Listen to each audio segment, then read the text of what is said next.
Eu tinha sugerido a gente falar se o crítico pode cancelar um artista. Crítico pode cancelar um artista. E aí, o que tu acha? Acho que não. Cancelar? É porque cancelar é uma palavra escrota, né? O crítico pode deixar de ver filmes de pessoas que fizeram merda ou que são não. polêmicas? Pra mim, não.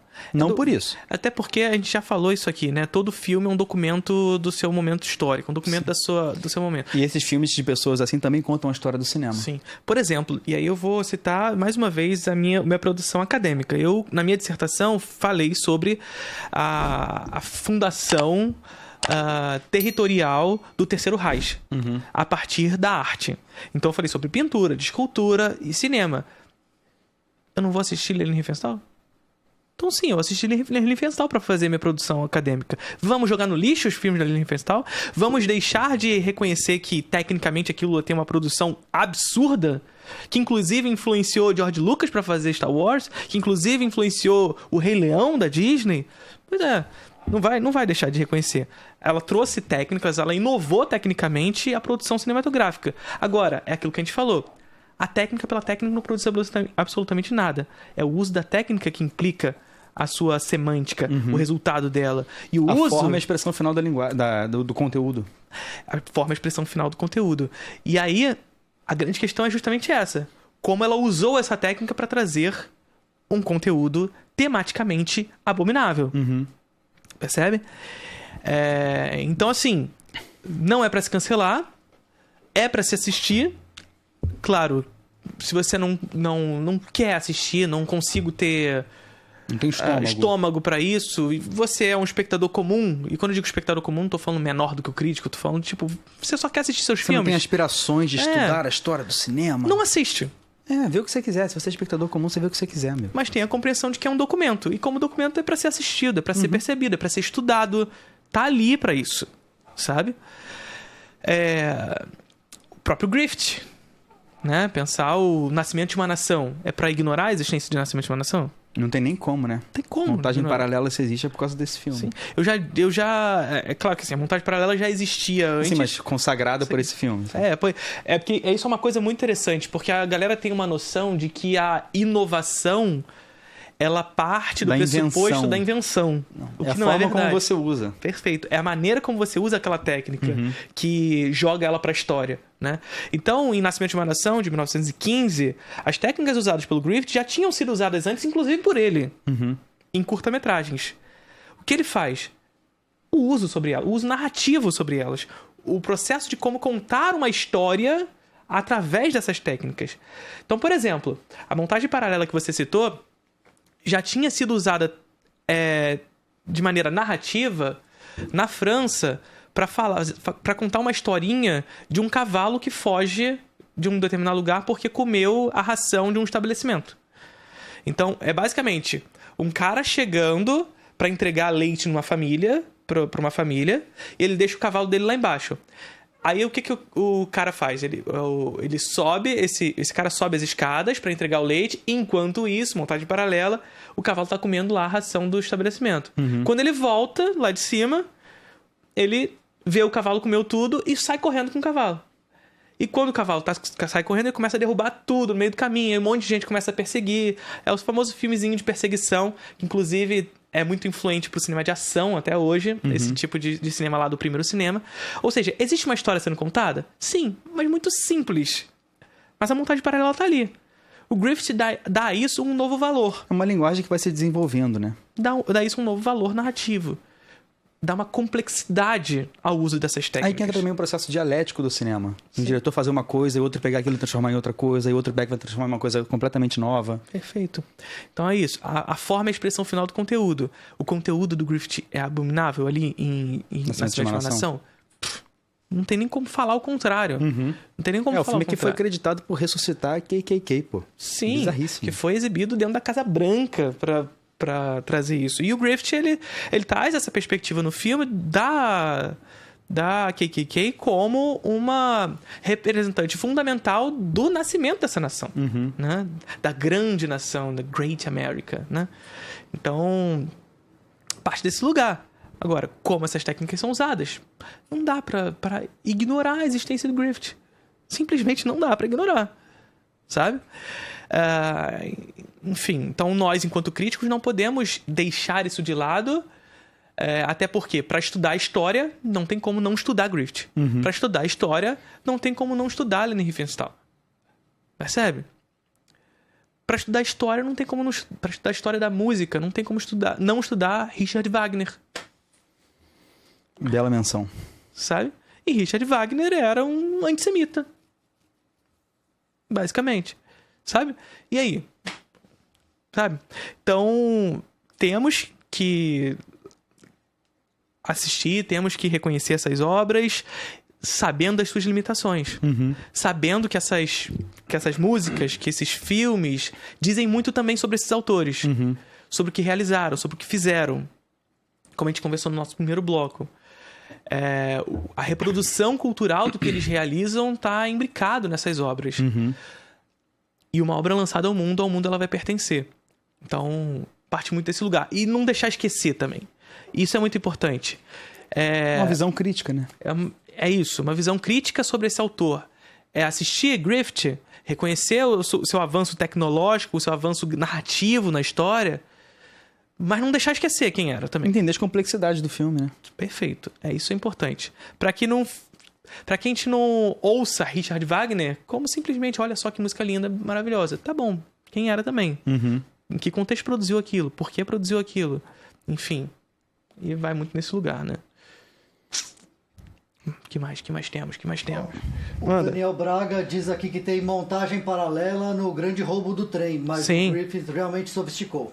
É isso.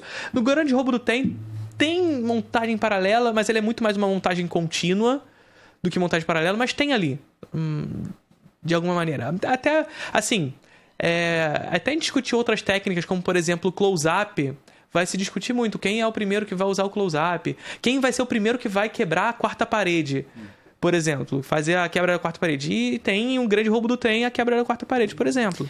Chegou uma galera no chat aqui, estamos com 281 ao vivo, mas só temos 180 likes. Que absurdo. Porra, gente, caralho, taca o like nessa porra. E mande suas perguntas no LivePix Superchat. Isso é mais que importante. O Clayton fez um comentário legal. Diz que esse é o programa, é a oportunidade perfeita para falar quanto o Hitchcock foi uma pessoa de merda. Falamos. Só ver o que ele fez com a Tippi Hedren. Falamos. Terrível. Não só ele, a gente pensar no Kubrick também. Que também tem uma série de questões em set de filmagem. É verdade. Então, é isso, assim. De pessoa merda, Hollywood tá cheio. Eu tenho uma pergunta minha para vocês.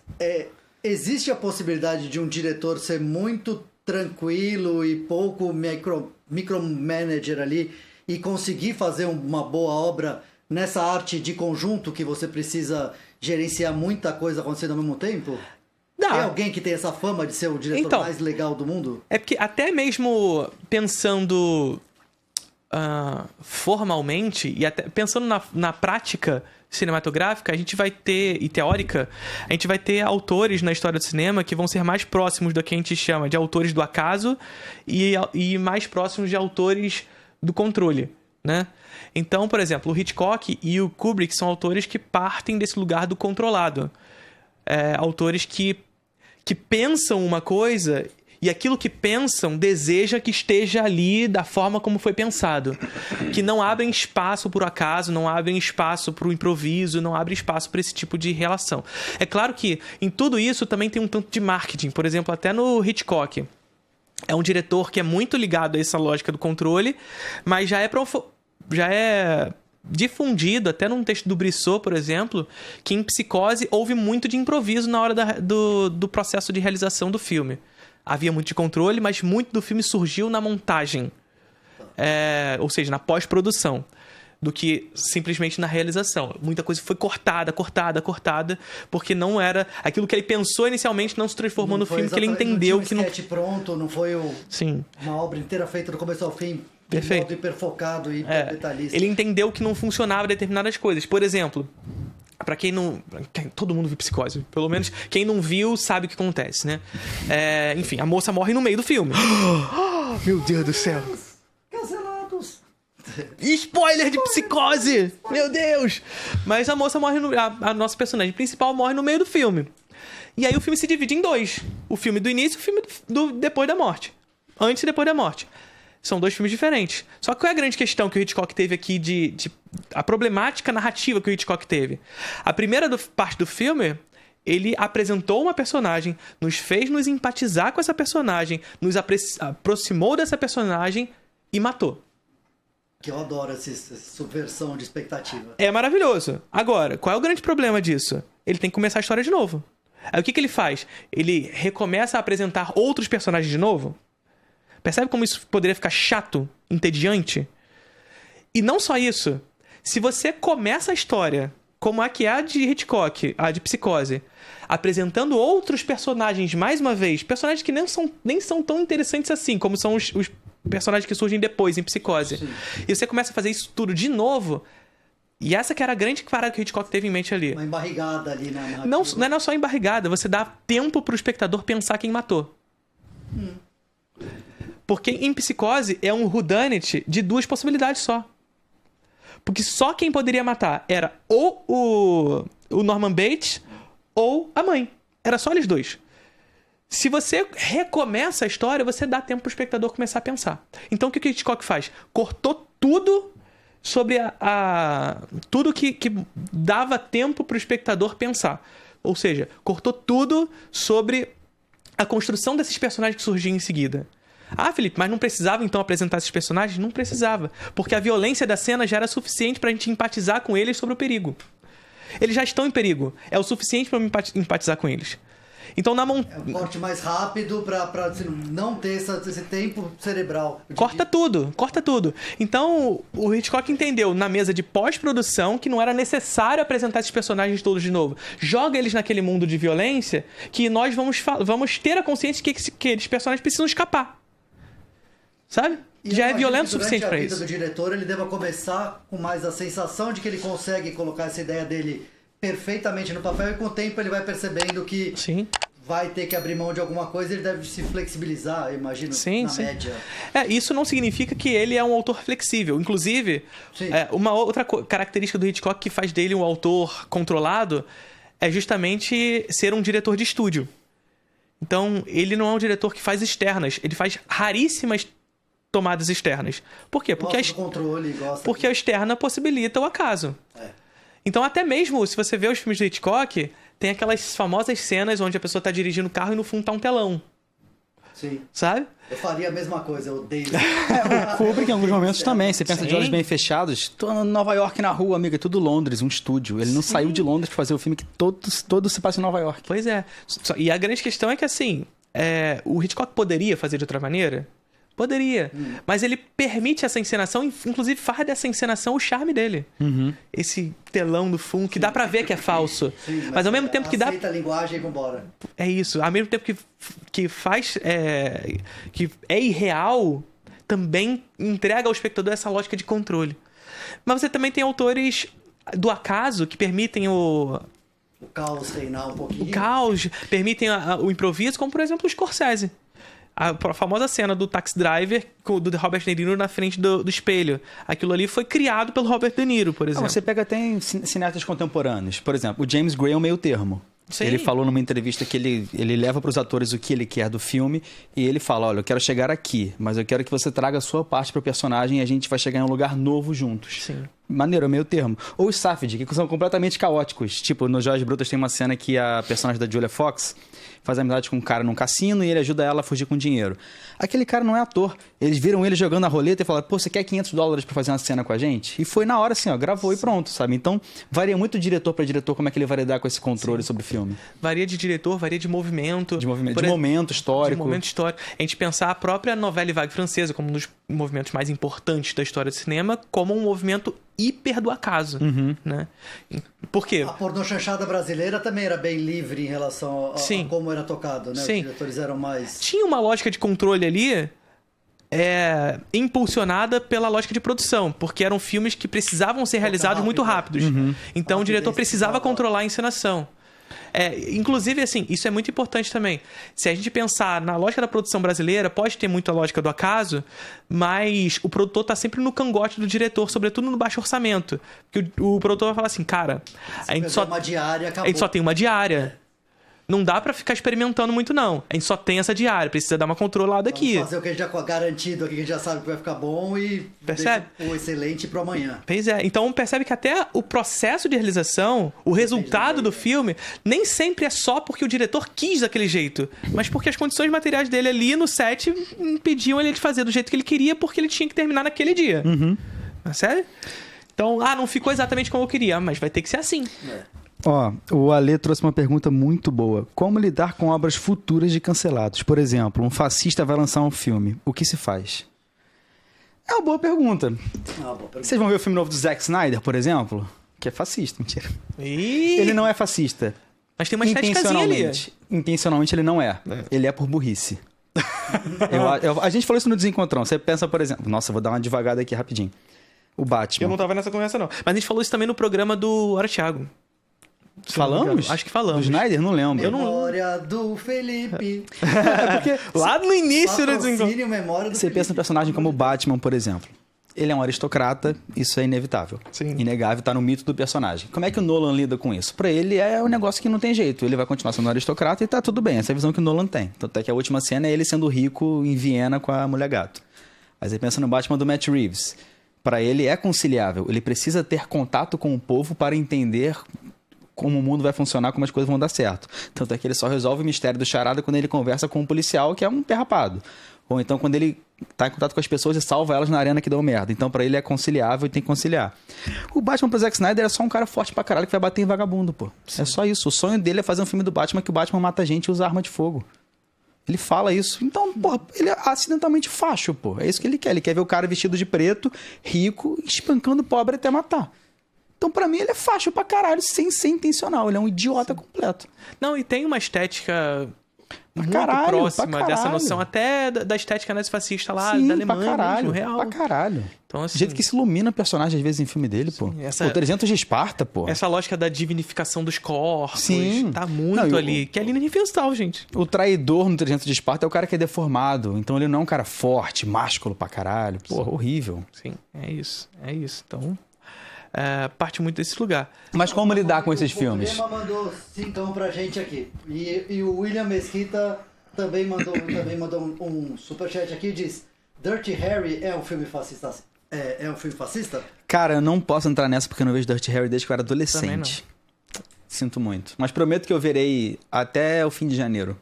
E aí pode cobrar de novo nos encontros que eu vou responder. Eu também não...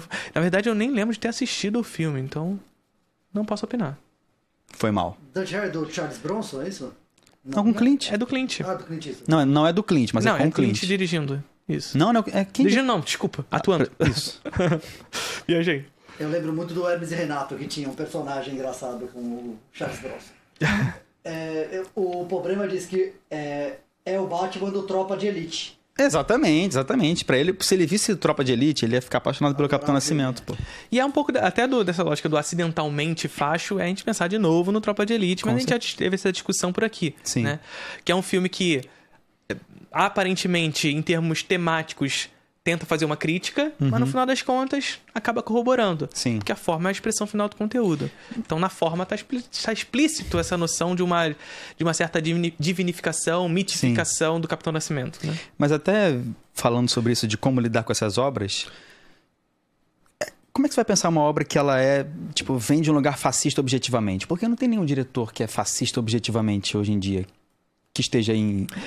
cara, é porque assim... se for um documentário do Brasil, etc., beleza, eu não vou ver, não vi nenhum, nunca quero ver. Mas nem eles dizem que são facho. Não, pois claro que a gente então... sabe que é. Sim, eles são. Mas nem eles dizem que são. Porque a grande questão de partir desse pressuposto, Fiore, é ter a noção de que, assim, depois da Segunda Guerra Mundial, virou vergonhoso se chamar de nazista. Sim.